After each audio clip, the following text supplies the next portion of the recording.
How comfy this couch is. You like this couch, don't you? Yeah. So Phil, Yes. we've had a busy month or so. Oh my God, we've been at it. We've seen so many cars. We've seen so many customers. It's been fantastic. But before we do that, we've got a few events to tell people about. Yes. So Sunday, the 8th of June, I'm glad you remember these dates. we've got the Watercooled Wake Up. So Watercooled VW event here at Heritage HQ in Shoreham by Sea. What day is that? That's a Sunday. Yes. So I'll be there for that one. So that's going to be good fun. And then the following week, Saturday the 14th of June, we've got a Fan House, which is Aircooled event, obviously with a skew towards Volkswagen and Porsche, but we are sort of also opening up to other air-cooled vehicles. Yeah. So if you've got a Fiat, or you've mentioned Harleys before, yes. other It's interesting. If you've got an air-cooled interesting car, write it down. Well, like, steam-powered. yeah, but if you're even if you want to walk down, come and see, come down to the events. It's open to everybody. So yeah, those two coming up, and then Heretics also this month. What date's Heretics? I want to say the 19th. I might be wrong on that one. The correct date just popped up on the screen. Yeah, Yeah. look there. So yeah, we've got those going. But yeah, back to last weekend. We kicked things off on the Thursday with Heretics. Yeah, that was a great Heretics. I think that's, of all the Heretics I've been to, I feel as if that's the one that had the most diverse range of vehicles Okay. that I've seen so far. Some crazy stuff. Yeah, some really good stuff, and yeah, nice mix of people, cars, some cool music. Yeah. A little bit cooler, wasn't it? The sun didn't shine as much, but People turned up. Still. yeah. It's good fun. So yeah, looking forward to that again this month coming. Yeah. And yeah, we also had the Porsche event with Legends and Stuttgart South. Stuttgart South. Yeah. And that was on the Saturday morning. Yep. And that was that.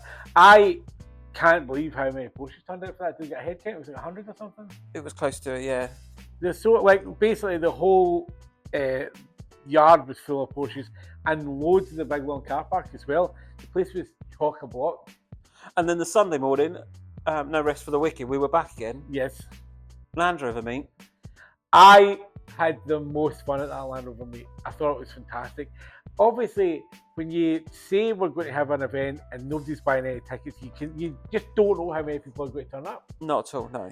And the Land Rover community turned up in droves.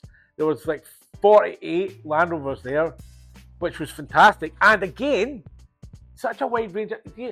Because I've not had long experience in Land Rover, you sort of sometimes imagine that Land Rover's a bit of a one-stop shop sort of thing. Yeah, what amazed me with Land Rover was the diversity of people and the younger demographic. Yeah, absolutely. I thought there was, well, not being 100% sure, but I thought it would be a slightly older demographic with the Land Rovers. But actually, there was a lot of guys who were probably in their 20s, in their 30s. In their 20s and their 30s. And really passionate about the brand, really passionate about vehicles, using our Land Rovers and the Defenders and things as camper vans, like people use a T5 or a T6 or a T25 as camper vans. And they're all, what's interesting is a lot of them are doing their modifications and improvements themselves. Yeah, a lot of hands-on stuff, which is great. People very much embracing the foibles and the sort of the quirks of these cars. No one's standing there saying they're the best engineered, kind of most reliable car. Yeah. But these people are loving them anyway. They're sort of a bucket list vehicle. I spoke to one lady who she drives kind of a Mercedes Cabriolet as a daily driver, as an office job. But she's got a 78 Land Rover as a weekend toy. Sometimes takes it to the office sometimes, and people are like, what's going on here? There's a real sort of juxtaposition of